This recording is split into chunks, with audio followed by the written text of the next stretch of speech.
Hi, in this video I'm going to show you my first steps at making this indie game, which is kind of a creepy third-person version of Bomberman that mixes elements of Battle Royale, Roguelite and exploration games.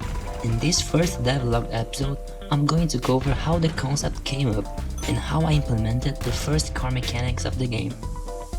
Welcome to Dynam It, episode 0.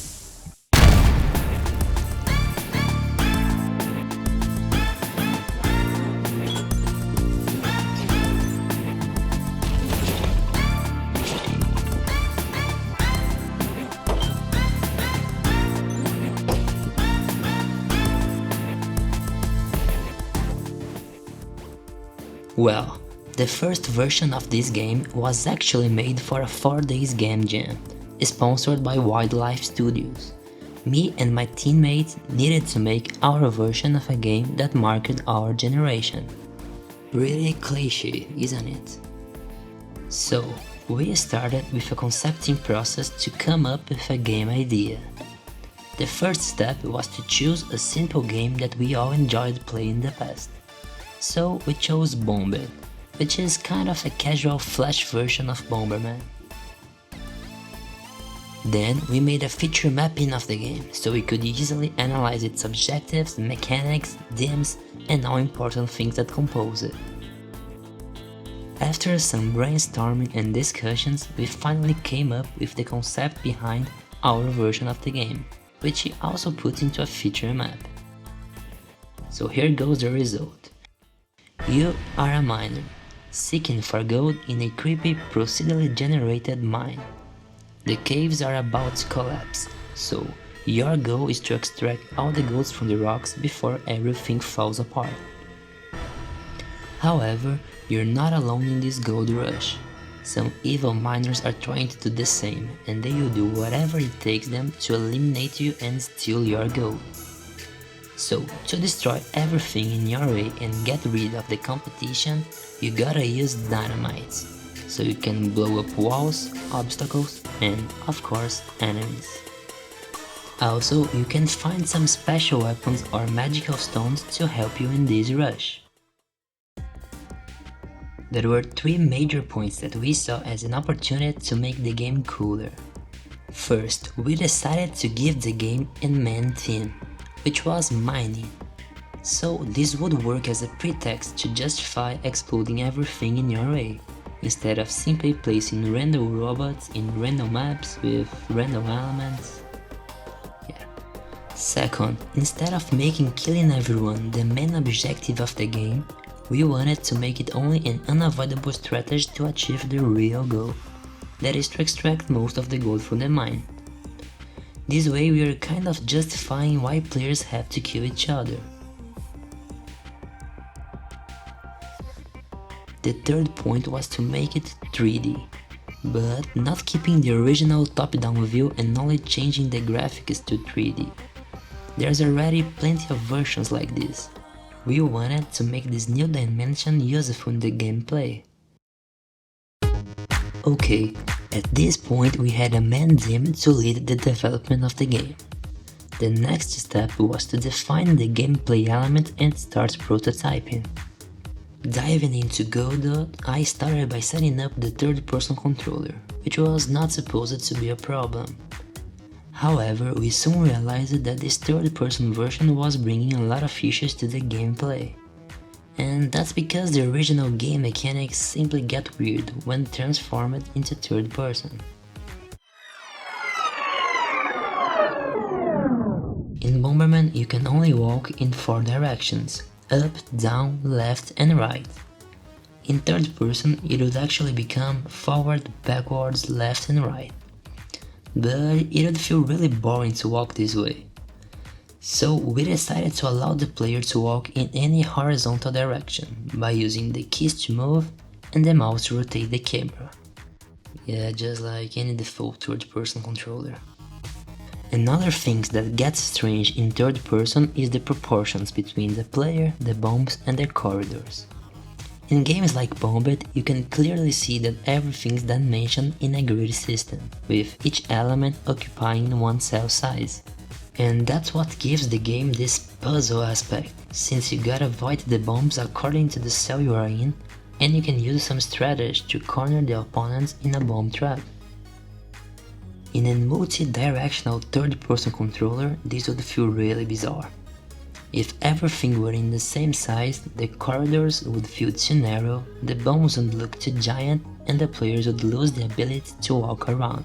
So we had to sacrifice a bit of the puzzle aspect of the game in order to make it work for a third-person view. But to compensate for that loss, we tried to give the game a bit more action with special weapons, power-ups and dynamics.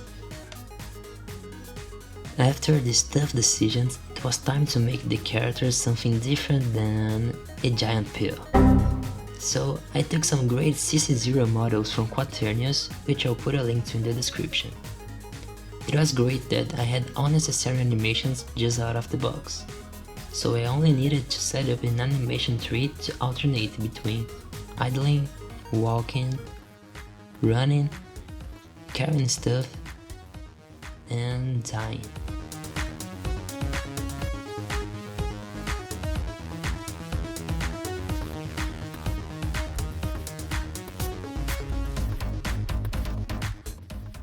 The initial plan for the walls was to just get some rock models and place them like this to create some corridors.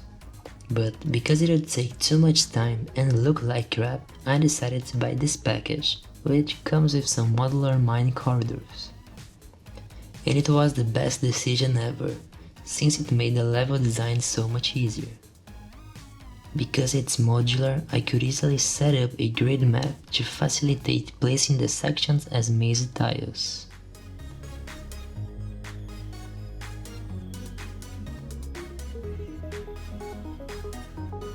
The next step was to find some mining elements to juice up the map. One more time, a very cool asset package saved us plenty of time. At this point, I just put those elements as static bodies. But later I'll show you how I added different interactions to every object in the map, making the game much more dynamic. After setting up some light, the map started to look like a gold mine.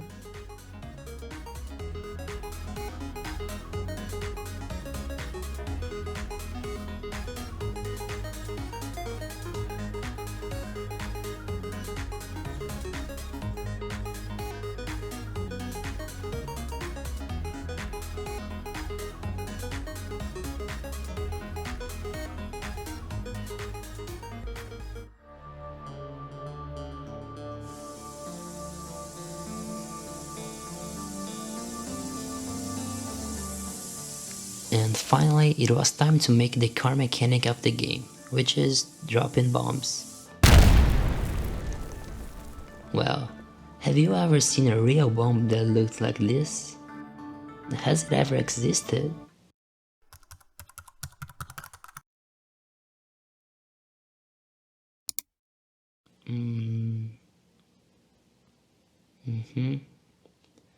Okay, look like yes. French Revolution, yeah. Okay, I don't believe it. Dynamites are so much cooler because, well, they don't look like bowling balls. And I already have a 3D model for it. So I started by setting up a rigid body with the dynamite mesh, generated the collisions and moved on to what really matters, which is particles. Using Godot's particle system, I created some sparks and explosions.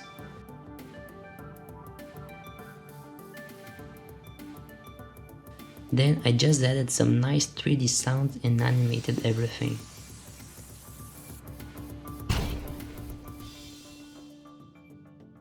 The next step was to add a timer that triggers the explosion.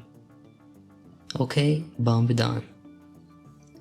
Going back to the player, I added the bone attachment to the hand and made the bombs spawn there.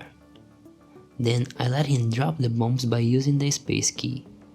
When the bomb drops, its timer starts and the wick is lit. After the explosion, a new bomb spawns in the player's hands.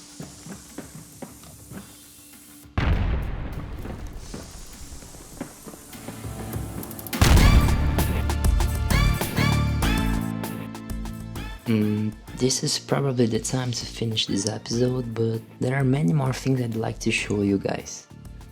Actually, the game is currently in a much more advanced state, with cool things like procedural maps, bots with artificial intelligence, melee weapons, throwable objects, local multiplayer, and whatever. My plan is to show you a little bit of how I've done all this stuff, before going further in the game development. In the next devlog, I'll probably be covering how I made the dynamites actually explode things, like walls, objects, and yourself. Also, I'll talk about sound effects, gold collecting, power-ups, pathfinding, AI, bugs, the motivation, my potato computer, lack of abilities, or I don't know. If there's anything that you want me to focus on or make any tutorial, let me know in the comments. I really hope you enjoyed the devlog and got interested in the game. If you did, please consider subscribing to the channel and following me in the social media. Also, I'd love to see some feedback and suggestions in the comments section, so go ahead. See you in the next episode.